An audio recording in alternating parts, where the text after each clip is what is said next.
Down the centuries, clay has provided one of the most useful resources for mankind. Its cheapness and its durability have provided a common material for a wide range of artifacts. All sorts of things are made of it.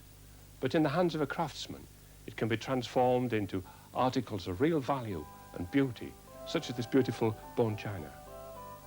China clay is an important constituent in the pottery industry, and one of the world's largest deposits of this material is found in the southwest of England. In parts of Devon, and particularly Cornwall, the exploitation of the China clay deposits has changed the face of the landscape. The value of the resource is that it contains the clay mineral kaolinite in a very pure form. In southwest England, the kaolinite is a residual product of decomposed granite, normally a very hard igneous rock whose main mineral constituents are quartz, mica and feldspar. Here we have an example of the granite. You can see quite clearly the three constituents: the big white phenocrysts of feldspar, the glassy quartz crystals, and the black mica, biotite mica. Hard, angular rock. In contrast to that, we have here some of the kaolinized granite. See the contrast. Here the quartz crystals are still present, glassy pieces, but the feldspars have disintegrated to this soft kaolinite. The processes causing the decomposition of such a hard rock have been the subject of geological investigation and debate throughout this century, and many people now think that it was a two-stage process. These granites have been kaolinized or altered in zones between belts of unaltered rock, and we believe that this alteration is due to fluids, hot mineralizing fluids that come up from deep below as the granite was cooling. We can see evidence for this mineralization in the dark bands which cut through the granite in the clefts behind us. The association of these veins with the kaolinized granite is an important part of the theory of kaolinite formation. The granite of southwest England were intruded some 285 million years ago into folded sediments. These granites now form the outcrops of a series of domes on top of a large granite batholith extending from Dartmoor to beyond the Scilly Isles. During the later stages of crystallization, hot saline fluids circulated through the granite. The western part of the St. Austell granite is more extensively fractured than elsewhere, and these fractures could have provided pathways for the escape of the hot vapors. The veins, containing minerals quartz and tourmaline amongst others, were deposited along fissures in the rocks, clearly formed after the crystallization of the granite. These fluids also affected chemical changes in the feldspars and the micas. The granite was, so to speak, prepared for the later stage of kaolinization. When erosion tops of the granites in tertiary times, the climate in Britain was hot and humid. Surface water circulated deep into the granites along these fissured zones, transforming the altered feldspars into extremely pure kaolinite. All the granites in southwest England show evidence of this process, with the St. Austell granite being most extensively altered. These areas of intense kaolinization occur in funnel-shaped belts opening towards the surface, along which the china clay pits are situated. The mineralogical composition of the granite varies significantly. The three major minerals are present in varying ratios and types. The presence or absence of biotite mica determines whether the china clays will be of commercial value. Most of the granites are rich in the biotite mica, the black material we see in here. But the special feature of the western end of the St. Austell granite is the absence of this biotite mica and its replacement by a lithium-rich mica, and gives us a rock like this one. And you can see the contrasting colours: the white of the feldspar, the brown of the lithium mica, and the glassy quartz in the background. When these two rocks are altered by the kaolinization process, the biotite mica has the critical role. The biotite breaks down and stains red and brown the kaolinite from this rock. But from this rock, when it breaks down, we get the pure white kaolinite, which is of importance in the china clay industry. The mining method of the china clay industry takes advantage of the extent of the granite's decomposition. High-pressure water jets from these water monitors blast the china clay into a slurry.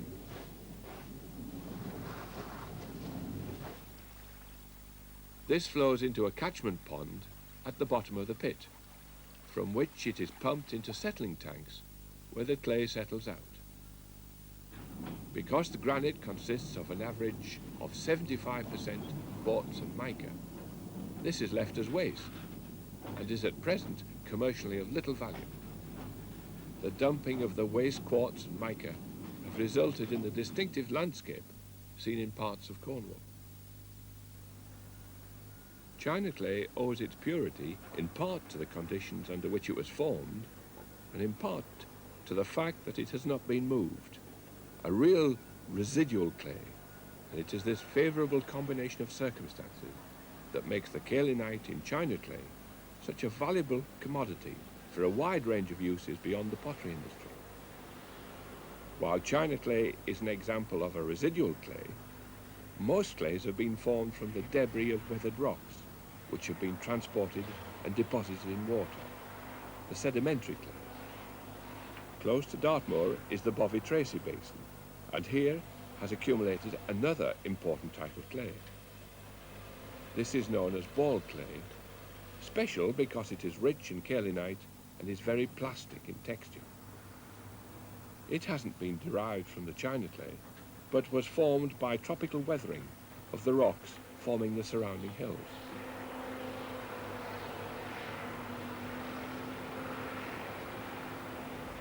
So here we have a quite different geological situation to the china clay deposits. Distinct layers of sediments. Here is a river channel cutting the clay and filled with sand. The clay layers are dark in places because of carbonaceous material and layers of lignite, an immature coal. Here we can see beds of lignite in amongst the clay horizons. This lignite represents vegetation which had been washed into the lakes from the rivers and which accumulated in the far corners of the lakes as masses of peat. It was subsequently compressed to form the lignite that we can see now. Clearly there must have been a tremendous amount of vegetation brought in by the thickness of these beds of lignite. The lignite has a definite woody look about it. It represented timber that was washed into the basin from the forest that grew on the surrounding hills. Further east in the county of Dorset, we find a much larger area of ball clay deposits. This is the Wareham Basin. Over a wide area of this basin, ball clay deposits accumulated during early tertiary times. This basin formed a wide and low-lying plain crossed by large meandering rivers, which carried a large range of sediments, from sand grade to very fine clay. The clays were dispersed in water as minute particles, less than 10 microns in size. While being transported by the rivers, these particles remained in suspension. But when left behind in lakes and pools away from the main channels, they gradually settled out to form the clay deposits. It is this combination of very fine particle size of the clay and the presence of finely dispersed carbonaceous matter which gives the clay its characteristic plasticity.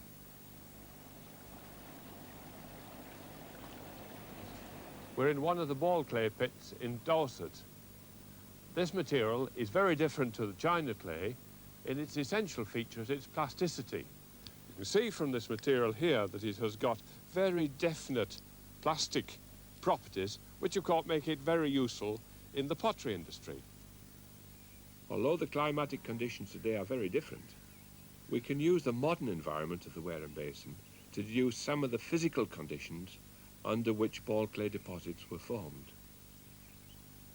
Today, the River Frome and its tributaries drain the Wareham Basin. Although it is now a very docile, controlled environment, we can find examples on a much reduced scale of the environments which were important in forming the tertiary clay deposits. The river has a tortuous, meandering course across its wide floodplain, and it has frequently changed its channel during times of flood. The main channel is deep and fast-flowing, and it can therefore carry substantial amounts of sediment, sand as well as much finer clay particles.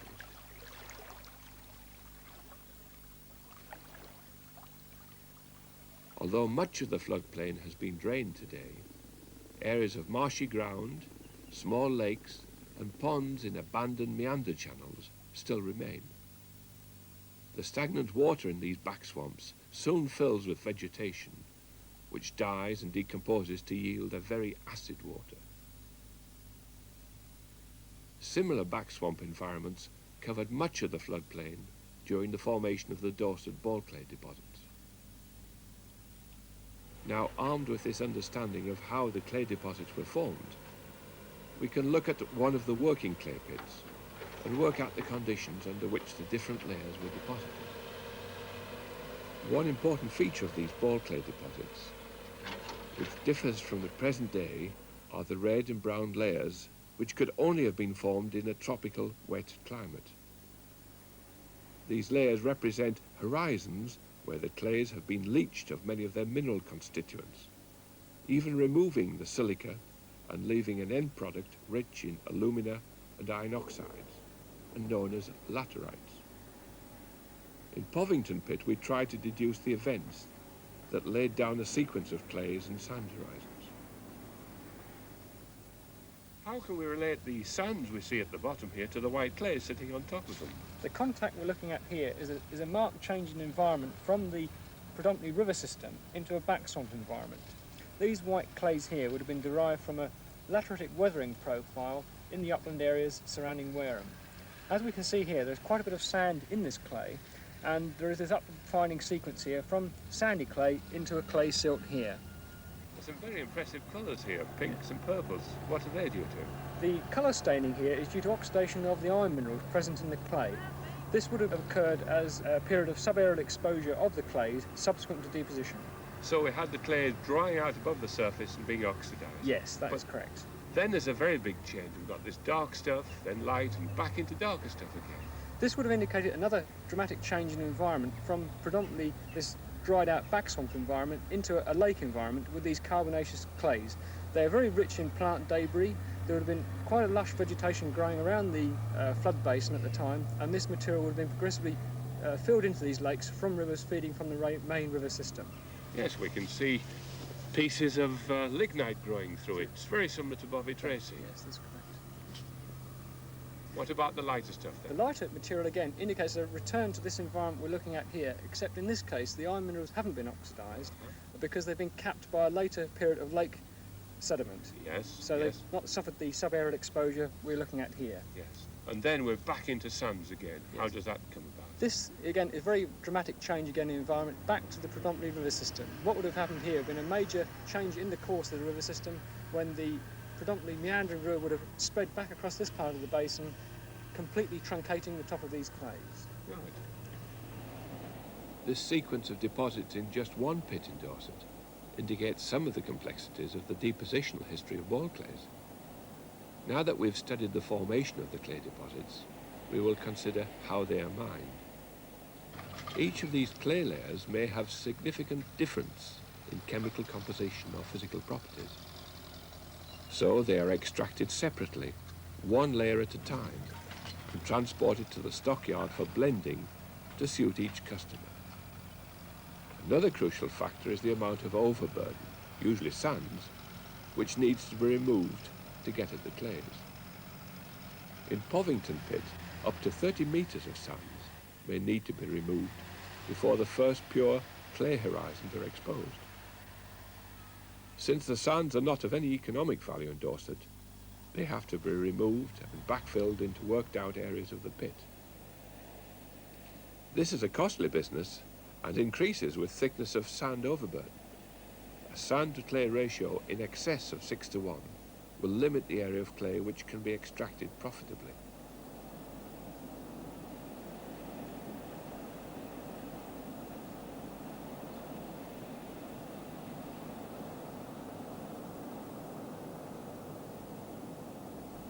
So here we have two kaolinitic clays, but with very different properties. This is a china clay we saw in the Cornish quarry, a white, inert, granular material used as a filler in many industries, such as paper making and pharmaceuticals, as well as the potteries. This is the ball clay from Dorset, a darker and very fine grain material, which is especially important for its plasticity. Here in the potteries, we can see our two principal types of clay. The china clay provides the whiteness for the pots. The darker ball clay provides the plasticity for shaping them. These clays have got to be blended together in different proportions for different types of pots. And that blending is a very important part of the process. Emerging from the mixing mill is one particular blend of china clay and ball clay coloured with a dye. A wide variety of clays are blended to yield the properties required in a finished product. Appearance with clays are deceptive. It looks a common or simple material, but this is far from the case.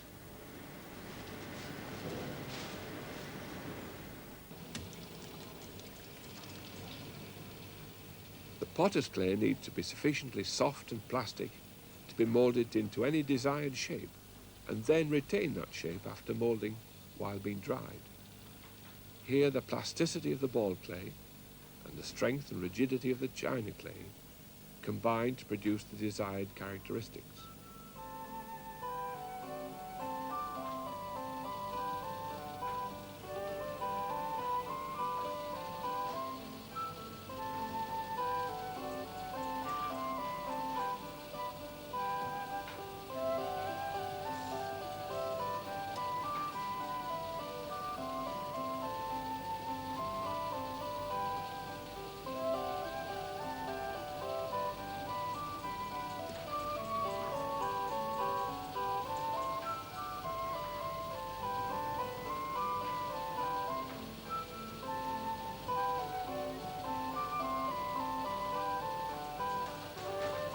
Once fired, irreversible mineralogical changes transform the clay into a hard, durable material with a wide range of uses. China clays and ball clays are kaolinitic clays formed under rather special circumstances, and they have found special uses because of their composition and properties.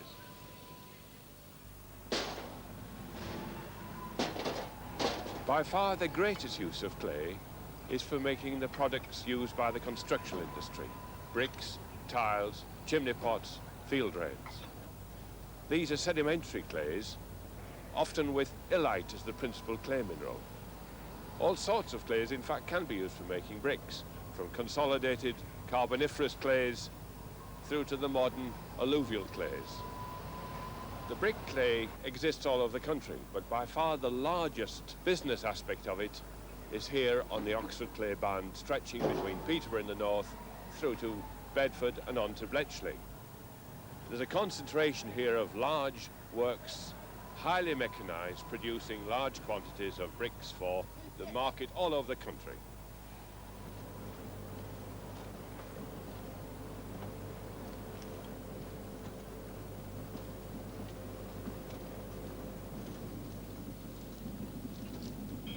The Lower Oxford clay is the most important brick-making clay in the country. And its special value is its uniformity. The drag line is scraping right across the section, thereby blending the material so that it's ready to go straight to the plant. One particular feature is the high organic carbon content of the lower part. And the drag line takes that with the rest of the clay so that it's almost ready fueled for the kilns. Very little extra fuel is needed, and therefore there are important energy-saving aspects.